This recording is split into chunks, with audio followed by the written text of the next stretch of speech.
Lucy Ash is a British documentary maker, journalist, broadcaster, and author, and has done extensive work with the BBC. Much of it focuses on former Soviet countries. Indeed, her work in radio started in Russia as producer in the BBC's bureau in Moscow from 1990. From March 23 until May 25, Ash held a fellowship at the Institut for die Wissenschaft von Menschen. Excuse the terrible pronunciation there. That's the Institute for Human Sciences, during which she examined the Russian Orthodox Church under President Vladimir Putin. And these topics are explored in her book from 2024, The Baton and the Cross, Russia's Church from Pagans to Putin. And of course, there is a link to that in the description. I strongly recommend you to get it and read it. I think this is an absolutely essential, foundational piece to understand modern Russian imperialism, because the church is an integral part of that state machine, and that's what we're going to be discussing today. Before we do, thank you to everyone who supports the channel through Patreon, Buy Me a Coffee, and all the usual stuff. It is absolutely invaluable. And at the moment, we are crowdsourcing 4 trucks for the 93rd Brigade in the cut that little pause out. These trucks are absolutely essential to help not just this battalion, but the whole Ukrainian army remain resilient and push back Russia's genocidal invasion. Unfortunately, there is a dearth of these vehicles, and it is costing lives. So if you can help, please do check out the link in the description and give what you can. Lucy, welcome to the channel. Thank you very much, Jonathan. It's really great to be here with you. It's fantastic. We've met up at so many events, and I was privileged to come to your book launch as well, which was a fantastic occasion. But this, I think, is an incredibly important topic. I mean, before we dive into all the detail, could I ask what your personal motivation is, not just for sort of researching this topic, but for tackling the really difficult questions which you do in this book? What drives you personally? Well, I, as someone who has devoted much of my life to Russia, I have been in the past a massive Russophile. There's a lot that I really love about the country and the culture. But I was beginning to be very concerned about the proximity of the church and the state. Probably back at the time of Pussy Riot in 2012, when they performed their infamous punk prayer. But I think the motivation for writing the book really came a bit later, when I was making a film about domestic violence in Russia. And I was absolutely horrified by the way that the church seemed hell-bent on stopping any kind of legislation against violent offenders in the home, restraining orders. There was one MP in the Duma who was no sort of rebel. She belonged to Putin's party, United Russia. But she was horrified by the number of women that were being killed by their intimate partners.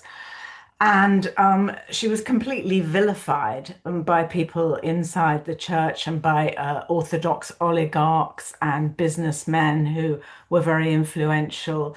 And, you had a character like the priest Andrei Tkachov saying that every woman needs to be bashed in the face once in her life or she won't understand anything. That's a kind of direct quote from him. And it's not surprising that now he's become one of the most bellicose and vicious kind of advocates of the war in Ukraine, and talks a lot about how people need to be blown up by rockets, and how, people should, Russians should go and fight on the front because their lives are worth very little. He addressed one congregation by telling them that, do you want to kind of do something good for your country, or do you want to live like pigs drowning in your own vomit? So that gives you some sort of idea of That's a very visceral image there, very isn't visceral, it? but this kind of contempt for human life in Russia had struck me before. When I was a reporter in the 90s, I did stories about prisons, the horrible overcrowding, sort of 100 people in a cell that was meant for 30 people, one of these communal cells, people dying of tuberculosis in there because there was no access to kind of fresh air or any Like the health care. Kresti, that was one that often loomed on the edge of our consciousnesses in St. Petersburg. The Kresti prison, this sort of huge czarist lump. And yeah, my the best man at my wedding actually was a doctor with homeless children. And at the time, homeless children were in Kresti, like children who were in their early teens, which of course should never be in an adult prison. And, they were being locked up there. Which was extraordinary. The scale of the abuse and the stories he told were horrifying. And as you say, uh, overcrowding compared to what they were designed for in Tsarist times, which already wasn't particularly generous in terms of space. Yeah, no, I mean, I did a story about one young man who got into an argument over some batteries that he was buying for his Walkman. Remember when people had Walkmans? It seems like a million years ago. Um, in a market, and somehow he ended up going into this CISO, remand prison, pre-trial detention center. And he actually lost his life because he'd contracted TB. And I spoke to his girlfriend. It was just horrific.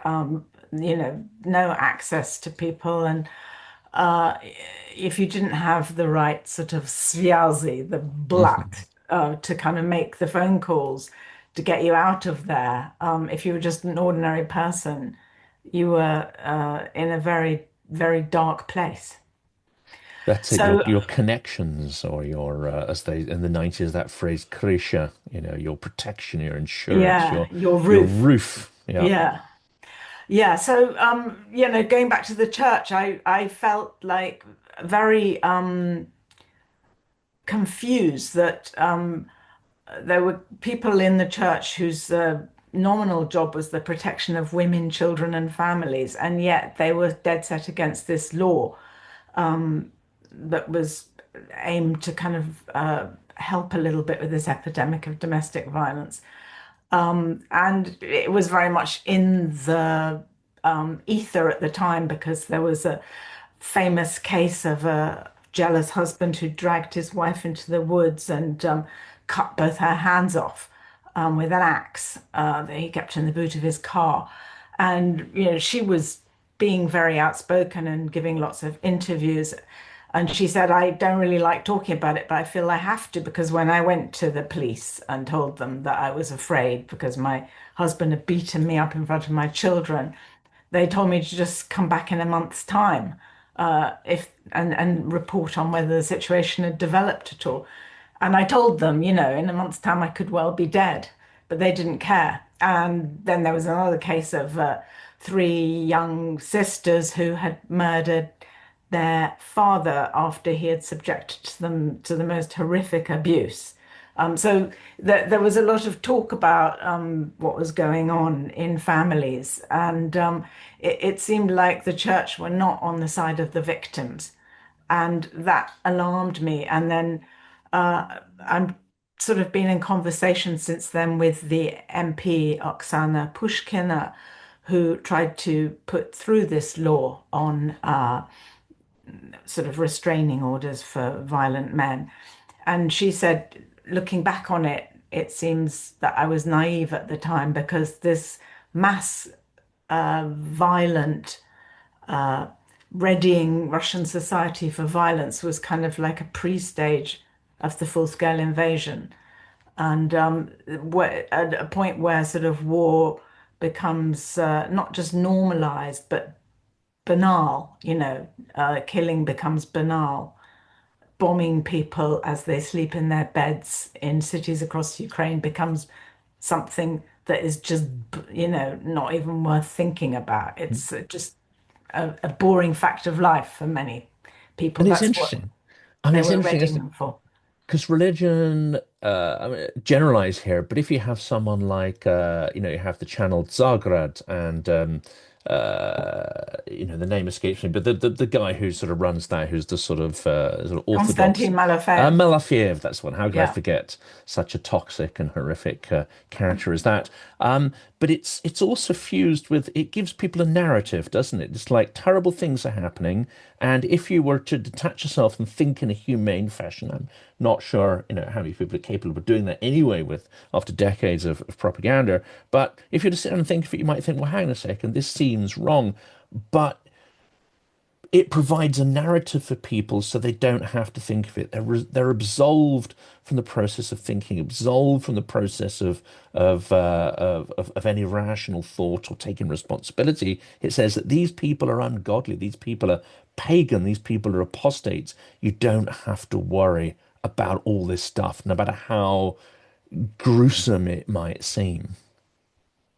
Yeah. I mean, certainly that is the message that sort of dehumanizing the people on the other side of the front line is, key to it. And I was interested recently in the role of chaplains. And, on the Ukrainian side, very often they face a very tough job in boosting the morale of troops that are battle weary and exhausted. But I've been sort of quite interested in seeing how they keep up the spirits and on what sorts of things they do and the relationships they have with soldiers. And obviously in Ukraine, it's a multi-confessional state. So I spoke to a female Baptist pastor. I spoke to an Orthodox pastor. On the Russian side, the chief military priest, Dmitry Vasylenkov, went before the Duma in January, and he wanted to say that more clergy were needed on the front lines because he said that they would inspire people with the will to fight. And he was talking about it as if they were almost like the political commissars that used to be in the Red Army, because he was giving an example of how effective these chaplains could be. He talked about an incident in the Kursk area, where the Ukrainians had managed to create this incursion, and the Russians were trying to drive them out. And he said, 700 conscripts had run away from their positions, but after 2 days, just 2 days talking to the military priests and the chaplains, they had all said they were going to go back and fight to the man. So he said, this is the key to victory. This message is being repeated a lot, by other people in the Duma as well. And yeah, there's one MP, Yana Landratova, who calls talks about Russia's spiritual shield being a key part of warfare. So I see religion being used in different ways on either sides of the front line. And there is a big sense that life is Бажаємо міцного здоров'я. Ми бійці батальйону безпілотних систем Black Raven 93-ї бригади Холодний Яр виконуємо бойове завдання на Константинівському напрямку в Донецькій області. Для їх успішного виконання наш підрозділ має потребу в пікапах для виїзду особового складу на позиції, евакуації, своєчасного підвозу боєприпасів, дронів та обладнання в район ведення бойових дій. Звертаємося до YouTube-спільноти Silicon Curtain та Джонатана особисто з проханням допомогти підтримати збір, а також до Car for Ukraine та Бандера Мобіль з проханням допомогти з купівлею, підготовкою та доставкою авто на фронт. Слава Україні! Героям слава!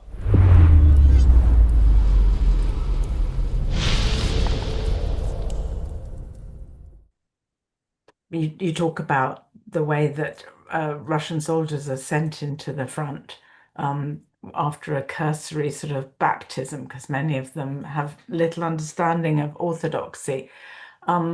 and just basically being used as cannon fodder.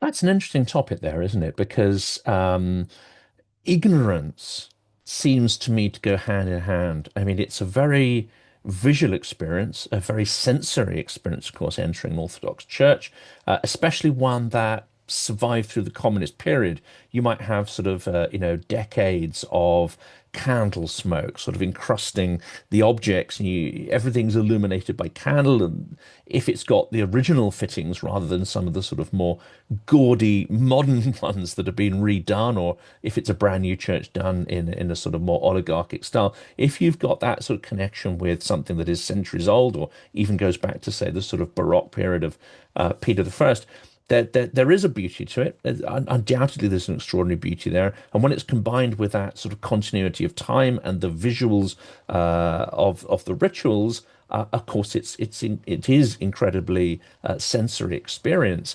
But it's not one that encourages thought. It's not one that encourages any kind of intellectual participation on the part of the unwashed public. And it's not, it seems to me, a church that really encourages any thoughtfulness about what that faith means and what the underpinnings of it are. Is that harsh, or is that a reasonable impression? Well, I mean, there are many figures in the Orthodox Church who think and have thought in the past very deeply about all manner of topics. Um, I think one of the things I witnessed early on when I started going to Russia sort of was how many people were thirsty for some sort of alternative way to live. This was still in the Soviet period. They were looking for answers, and they would go to certain priests who really asked searching questions about what our role is here on earth, and how should we function as a society? How should we treat one another? And they would flock to sometimes very obscure small churches way outside Moscow, because these sorts of priests that were independent minded were not beloved by the Soviet authorities, as you can imagine. And but it would be almost like the atmosphere of a TED talk, and then they would submit questions to these priests, and then sometimes they'd come back like a week later with the answers. And it felt quite vibrant intellectually, as well as all the things that you were talking about, which is you know, the sensuous nature of orthodoxy, the beautiful liturgy, the singing that kind of floats above your head, quite often with the choir on the balcony in a church, the candles, the icons, it was such a huge contrast to Brezhnev's Moscow. When I first went into a church, it was like entering a completely, not just another world, but another Yeah. dimension. So, but I feel that, there are characters in the church, there have been and there are today, who are very much interested in looking at sort of, yeah, that sort of that have a sort of intelligent, inquiring, outward-looking response. But many of those priests, of course, are having to either keep their heads down or they're out of the country, because if you're not kind of slavishly obedient and read Patriarch Kirill's victory prayer, if you are against the war and you think it's wrong to kind of kill innocent people who've done nothing against you, then you're not someone who fits into the modern idea of what orthodoxy is about in Putin's Russia. So those people are particularly at risk. I guess that, the irony here is that perhaps some of the more active people in terms of trying to create, I don't know, it's not a coherent ideology, but trying to sort of create something and get people to engage with it, may even be on the more nationalist side. So I sort of undercut my own question there. But unfortunately, those that remain and those that are really active are tend to be in the service of the state and the service of the SVO, the special military operation. Yeah, and they've embraced this messianic idea of orthodoxy that goes back to, the 16th century monk Philofey of Pskov that came up with this idea that Moscow is the third Rome, after the destruction of Rome and of Constantinople. Uh, Moscow is the leader of the Christian world, and a fourth Rome there shall not be. And that sort of idea has percolated down the centuries. There was it was sort of embraced in a way by Alexander the First, who said that when the he saw Moscow going up in flames after Napoleon's troops arrived and the Russians set fire to their city. He said that illuminated his soul, and this idea that what Russia stands for is, closeness to the kingdom of heaven, and stands against the increasingly corrupt secular West. This idea is very powerful in many, uh, not just in Russia, but in many kind of ultra-conservative groupings around the world. I've seen it recently when on a trip to Texas, when many people see Russia as a beacon of Christianity and a repository of traditional values. Although, another priest who is now in exile and does his best to help priests who are in a difficult situation, who've stayed in Russia, who disagree with the war. He was saying recently that this banner of traditional values is basically a byword for violence, a sort of right to kill, a right to abuse your nearest and dearest, a right to pick up arms. Mm. It's and obviously, as we've seen in the case of Konstantin Malofeev, some of the loudest and noisiest advocates of family values turn out to be quite hypocritical. Yes, with Because multiple mistresses, illegitimate children, the whole yeah, and works. Yeah. a lot of talk about the sacredness of marriage, but he dumped his wife to marry Putin's special commissioner for children, who is wanted in The Hague for the kidnapping of thousands of Ukrainian children. And she sort of rather abruptly left her husband, who is an Orthodox priest, to take up with the Orthodox oligarch Malafeev. So, that these people preach a lot of stuff that they don't actually live by themselves. It's a real power move there, isn't it? To align yourself. There's something medieval about it. We'll come back to that in a minute because there's a certain medievalism, let's say, associated with Putinism as well. But could we sort of, for those who don't know much about the history, could we go back to the origins of the Orthodox Church and then look at the fundamental shift that happened under Peter the Great and how the church became aligned with the state and instrumentalized as a tool of state power, coercion, and, let's say subordinated to imperial objectives. And then we'll make look at Ukraine, which is does not have an imperial culture and yet is Orthodox as well, and yet had such a fundamentally different sort of trajectory and culture. That's something I don't understand how you can have the same religion and how fundamentally end up with such completely different mindsets. But let's look at Russian Orthodoxy to start and go back to its origins and how it was either coerced, co-opted by the state, or whether it always was an extension of state power.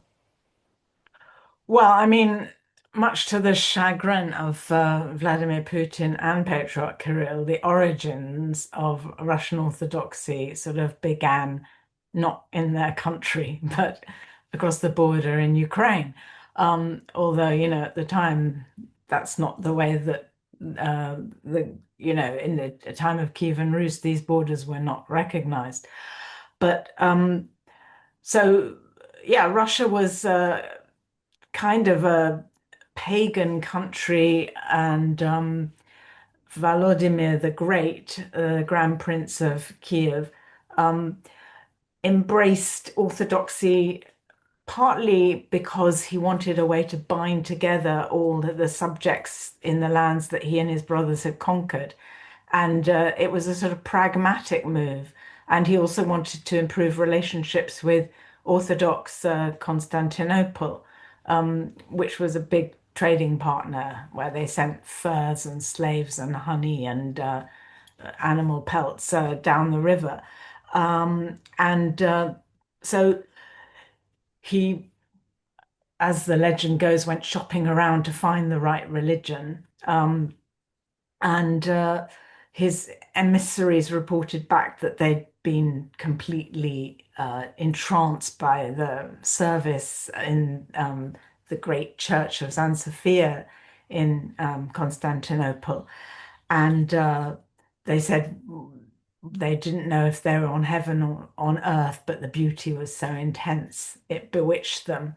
And he'd already rejected Islam because he didn't like the idea of not being able to drink. Oh, He I was said, about to say that's a story I heard while I was out there. The no booze religion was definitely not going to fly. no, no, it is the joy of every Rus, he said. And he found some of the sort of Catholic German Latinate churches too gloomy in their services. And he didn't like the idea of Judaism because he felt like, why should he embrace a religion for people that have lost their homeland? So he felt that Orthodoxy was the right one, and it was kind of enforced on people. Sometimes they were quite unwilling, but they were all ordered to come and be baptized in the river Dnieper. And he knocked down his old um, statues to the thunder god Perun that had been sort of on a hill opposite his palace, and sort of sent them down the river to oblivion. Hmm. And Orthodoxy flourished, for quite a while in that period. And then when the Mongols arrived and sacked Kiev and burnt it to the ground in 1240, um, there was a whole regrouping, and basically the center of Orthodox life shifted east, and eventually ended up in Moscow. And the church learned quite early on then how to ingratiate itself with the powers that be. Um, I mean, there was a certain pragmatism about Kievan Rus Orthodoxy, but it became much more clear under the Khans because the church kind of had a special deal whereby it didn't have to pay taxes, even though everyone else did, whether you were a prince or a peasant. Uh, you had to kind of pay all this fealty to the Khans, to the Golden Horde, and the church managed to wriggle out of it. So, and at that point, it started to really enrich itself and acquire a lot of lands, a lot of real estate, and then there comes a sort of split because there were two sort of wings of orthodoxy. There was the non-possessors, the niestijatli, which are led by a hermit-like character, Nils Sorsky. And he thought, like, to be close to God, you don't need like ornate churches, you don't need golden iconostases, you don't need like loads of land or loads of serfs. It's all about your relationship with God in a way. a sort of more Protestant vision, a more sort of intimate, but also very sort of spiritual and reminiscent of character like Zosima, the monk in Dostoevsky's Brothers Karamazov. Uh, and it's the idea of the wise man, the starets, who has sort of direct line to God. And then on the other side, there was Joseph of Volokolamsk, who thought that the way to be a good Christian and to worship God was to amass as much wealth as possible and to have, very big, showy churches and cathedrals, and that the church should have lots of land. And these two tendencies have sort of been a kind of tug of war between them all the time. But at the moment, it feels very much like it's the Joseph of Volokolamsk, the Josephite, the possessors that have won out in this modern orthodoxy, post-Soviet orthodoxy. And Uh, there's another very little known outside of Russia, isn't there? Is this other schism which led to Staroverci, mm. which have a sort of slightly different form, I guess, of sort of liturgy, or there's some differences. But someone was describing to me, and I don't know how true this is, that when there was the emerging class of, say, kuptsi or traders, merchants, a sort of proto-middle class, they were much more drawn to this old believer schismatic church, which, as you say, had more of the character perhaps of a Western one, which is slightly more evangelical, slightly more commitment, slightly more sort of passion there, and it was the one that the upwardly mobile were kind of drawn to. Now, I can see why that would have been deeply, say, unpopular with the Soviet authorities in particular. But it seems to have sort of survived. But I don't know how prominent that is, or whether that characterization of it is kind of accurate. No, I think it's quite a lot to do with the whole structure because the Orthodox Church, like Putin's vertical of power, is a pyramid, with Patriarch Kirill at the top. Whereas the old believers, because they were persecuted and forced, to go to all corners of Russia, they developed a certain kind of resilience, but also, they were much more self-reliant, and there was much more of a horizontal system of um, of control, and I think, it started because there was Patriarch Nikon, who was the closest to become turning Russia into a theocracy because he got very sort of big for his boots when Tsar Alexis was away fighting the Poles, and he started telling people that they had to change the way they worshipped, that their books were written in the wrong way, that he wanted to bring it closer to the original Greek Orthodox. But it upset a lot of people. He told them that their icons were wrong and had to be burned. Um, and, that they had to make the sign of the cross in a different way, with three fingers instead of two. I mean, some of the differences in the liturgy seem very minor, but people would um, be be so completely traumatized by this that whole families would sort of burn themselves alive to escape being seen as heretics. They didn't want these changes that had been forced upon them. Anyway, I mean, I feel like there is a more independence of spirit among the old believers, but it's something that I really wanted to do in the book was to go and live in an old believer community now and see sort of how how they sort of govern their lives and what kind of relationship they have with their flocks.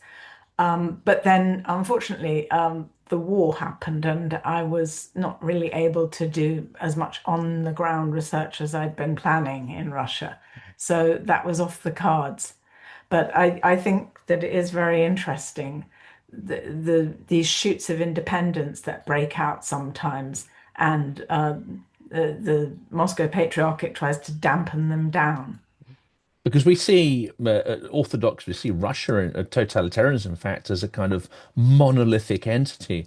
But I've been fascinated about whether there are alternative narratives, whether there are alternative stories that could be built up for a future, let's say, more diverse and democratic Russia. I'm not saying that that's possible, but it's an interesting exploration. But of course, one can see why that particular church that doesn't have a hierarchy, doesn't have these instruments that can be instrumentalized for power and control, that's not so attractive to the Russian state. And especially if we go to the next phase, which is the renewed co-option or drawing even closer to the state, the church under Stalin. Well, first it was an attempt to eradicate it. Then, of course, you realize that in the context of the so-called Great Patriotic War, this would be rather useful actually to revive it in a limited sense, albeit under extremely, not even control, I mean, run by agents of the state, of the NKVD, as it then was. Yeah, I mean, yeah, Stalin did change his whole attitude in the war because there was at one point, he had this manic timetable for eradicating Christianity. And they had this continuous working week to try and abolish Sundays and Saturdays. He also wanted to, and Fridays, didn't want any religious days to have any kind of sway over people.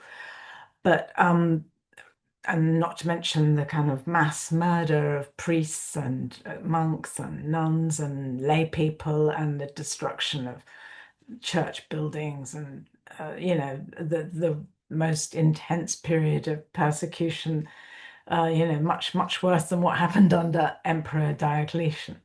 So but he admitted to an American diplomat at the time of the war that people weren't going to come and fight under the banner of communism, but they would fight for the motherland and they would fight for their church and for their culture, and which is why, when he made the famous radio address about the war, he didn't call them tovarishi or grajdanin or anything. He said brothers and sisters, which is the traditional Orthodox term of address. And he brought back the patriarch in a limited way. It was very limited, but church bells were allowed to ring again. There was a seminary opened, which sort of suggested that the church might even have a future if they were going to train young priests. And the deal that was worked out post-war was very much that the church could have certain amount of leeway at home if it did Moscow's bidding abroad. So, then that morphed into church people being sent to these conferences for peace, even while the invasion of Afghanistan was raging. Um, and, reinforcing all of the Kremlin's foreign policy in various parts of the world. And that meant that a lot of church people were not only supposed to report to the security services, but some of them were actually, agents in their own right. And it's you can see in some archives, we won't know the extent of the collaboration until much later on, if these KGB archives ever are open, because they opened a tiny crack when I was living in Russia in the early 90s, and they got slammed shut pretty quickly. But it was clear then that Kirill and his predecessor and other senior clerics had been collaborating with the KGB for many years. And, being allowed abroad is a kind of shorthand, isn't it, for either being aligned with the security services and, as you say, submitting reports, whatever, or typically they would also require you to either be a direct agent of the state for the KGB, or you would have a close relative who was either senior in the party or part of that kind of KGB aristocracy. So whenever any Russians tell me, oh yes, during the Soviet period we went abroad and blah blah blah, and I'm like, oh, okay. Right. Yeah, you don't really need to, go into too many details there because there are assumptions one can draw, and they tend to hold in almost all circumstances. But that idea of being allowed abroad and being an instrument of the state, an instrument of the sort of that point Soviet imperial project, that leads us to the current patriarch because that exactly was his role, wasn't it? He was one of those agents of influence abroad, and of course there are persistent. I wouldn't say rumors, but there's some fairly compelling evidence that he wasn't just a sort of collaborator with the security services, but himself would have been part of that machinery, would have been an agent, a KGB agent. Yeah, I mean, there's evidence that's come to light in Swiss police files that, one of his earliest jobs when he was sent to Geneva as Soviet Union's representative for the World Council of Churches, he was very much seen as someone who had links to the security services. And one of his best friends there, the consul, was also someone who reported to the KGB, and that was seen just as a totally standard part of the job. Um, Nominally, he also presided over some services in the church there and was apparently very popular, especially with women parishioners, exiles. And he developed a love of skiing and fast cars and expensive watches, which seems to have persisted for most of his life. But yes, and I think he was first mentioned in a KGB context on a trip that he made to Australia, even before that, for a meeting of the World Council of Churches. So yeah, he's definitely had links, and his predecessor. There was more conclusive evidence in Estonian archives that he actually didn't just do the bare minimum, but was the KGB minders seemed very pleased with Alexei's readiness to kind of give them information. So it's very much part and parcel. And many international church gatherings had delegations.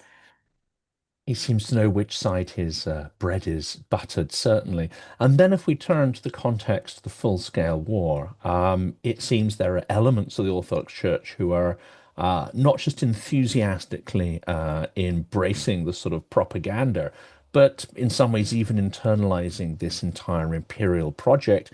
And unfortunately, if you listen to Malafiev and others, the genocidal rhetoric they are providing, and you make this assertion in many of your interviews, they're providing an ideological basis for the invasion. Yeah, I mean, I think to understand it, um, Ukrainian independence, the idea of Ukraine being a democratic society, was very unpalatable to Vladimir Putin, who, worried that this spirit of people actually kind of deciding what they wanted to do and which structures they wanted to belong to, and having some say in the way their country was governed and protesting against corruption. He didn't like the idea of that spreading to Russia. But Patriarch Kirill has given him a spiritual imprimatur to conduct this invasion. But the Patriarch also had, if you like, a dog in the fight, because uh, when Ukraine got its own self-governing autocephalous church back in 2018, that was granted by the Patriarch of Constantinople, Bartholomew. You know, there isn't a pope in Orthodoxy. There's not sort of one major figure, but Bartholomew is seen as the first among equals, which is a kind of slightly ambiguous phrase, but he is seen as the elder because it's the ancient church.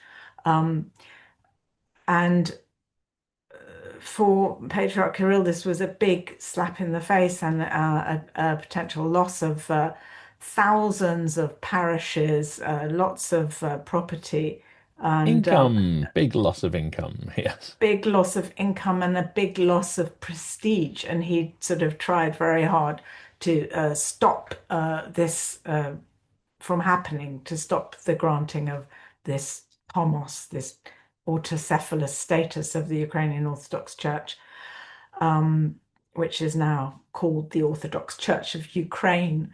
And there are these two rival churches in Ukraine at the moment, which is causing quite a lot of anguish to many people. But to go back to your question, yes, very much. There's this idea that this is a holy war, and that was proclaimed by Kirill in the summer of 2024, 2 years into the war, by his Russia World People's Council, which is a sort of fig leaf in a way for to hide behind, because it isn't really coming from the people, it's coming very much from him and from the top of the church. And I feel that he's as much a politician as Putin in some ways, and he initially wasn't very keen on. He didn't come to the celebration in the Kremlin when Crimea was annexed, because I think he saw the writing on the wall. He thought this is going to go down very badly in Ukraine, and it's going to increase pressure for Ukraine not just to have political sovereignty, but spiritual sovereignty as well, and want its own church. And so I think he was a little bit wary of, even though they're going, Krim nash, Crimea is ours. He didn't sort of insist that those churches in Crimea should be taken under the Russian Orthodox Church initially. I mean, now in all the occupied areas, that is the case, but it wasn't initially, because I think he saw that it could be very damaging to his status in Ukraine, and that it would make a lot of Orthodox believers turn against him. But he's kind of now signed up to this idea that of a holy war. He is elbow deep in blood, and the idea that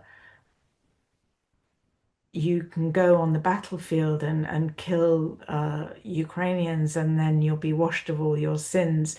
To many Orthodox, that's downright blasphemy, because it's according to the Desert Fathers going back.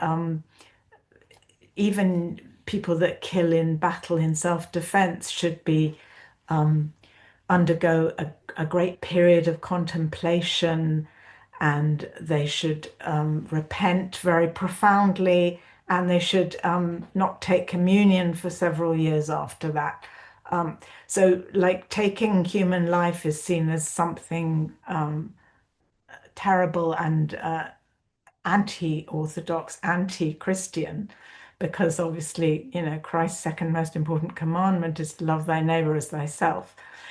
And all this has been flagrantly disregarded with this kind of almost jihadist sentiment that, the more people you kill, the holier you'll Mm. be, and I was going to secure say as your well, because it's not just salvation. battlefield, is it? I mean, we have not just reports of flagrant war crimes, but it is entirely systematic, and that includes torture chambers for civilians and military personnel.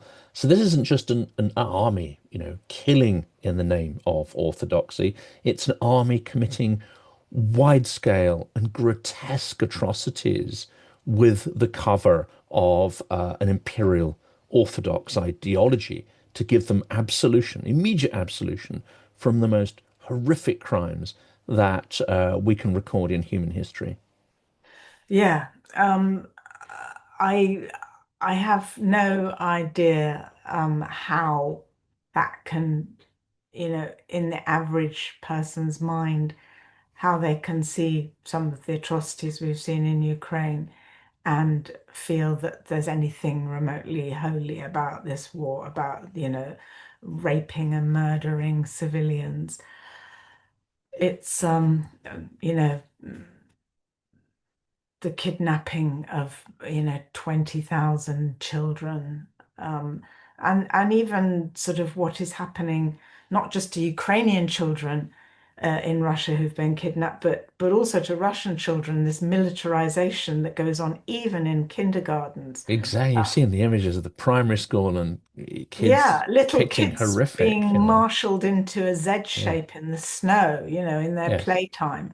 Um, Slightly older kids being taught how to kind of dismantle a machine gun and going for Yeah. target practice.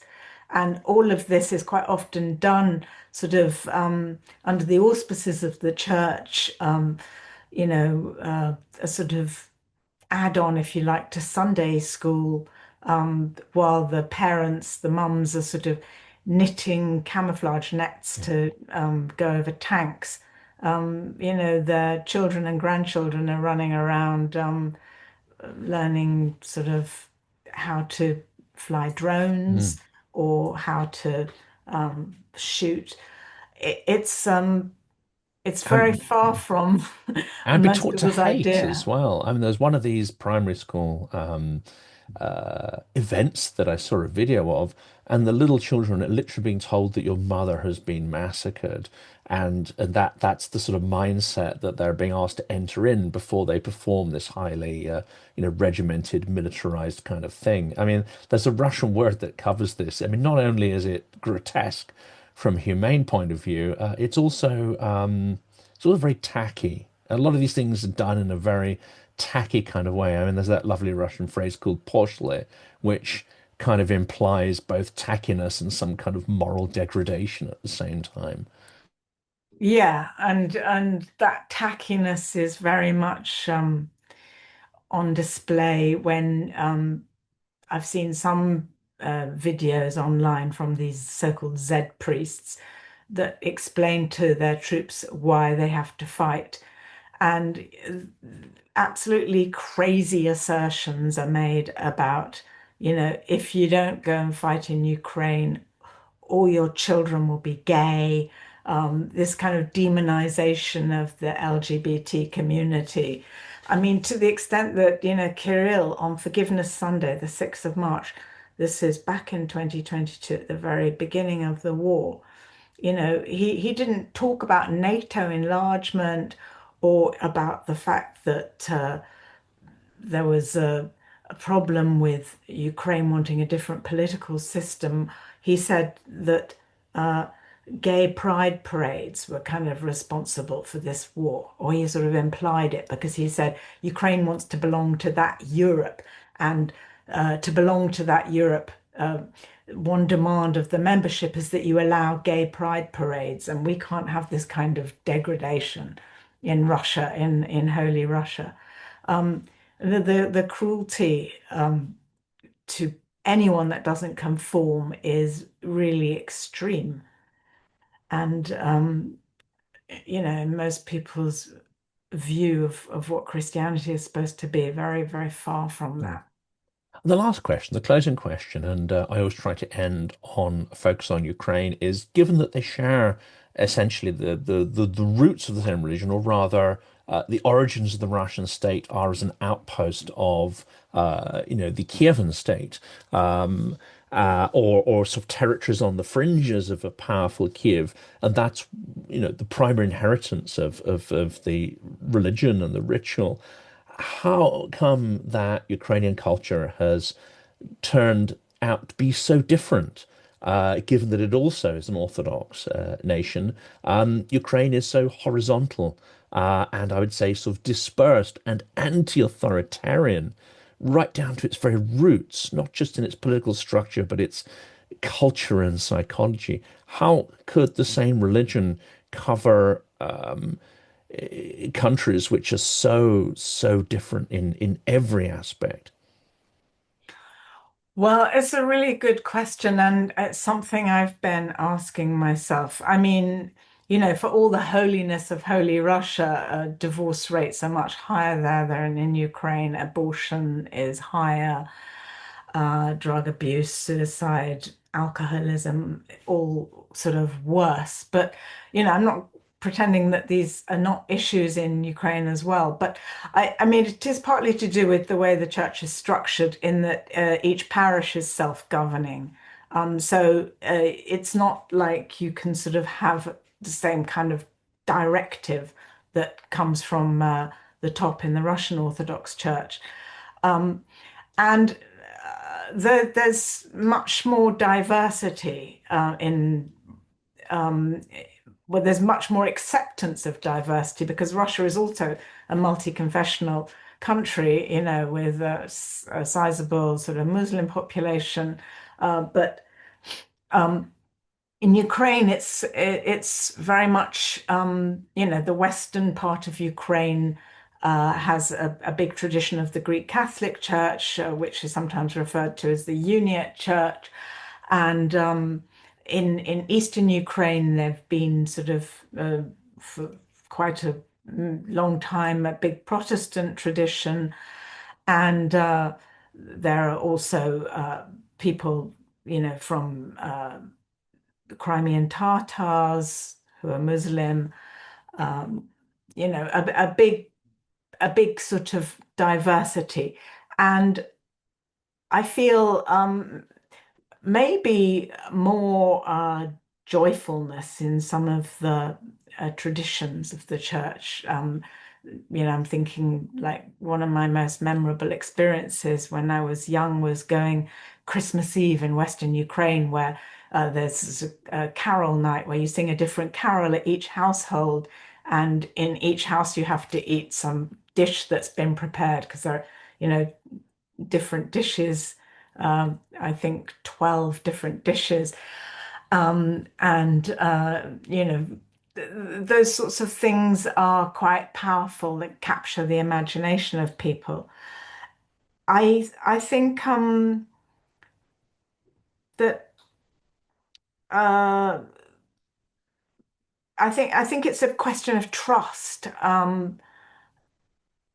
and at the same time there is this problem that a lot of people don't want to join the new uh, autocephalous, self-governing Orthodox Church of Ukraine, because they're convinced that it's not canonical, and that if they join that church, they won't get eternal salvation.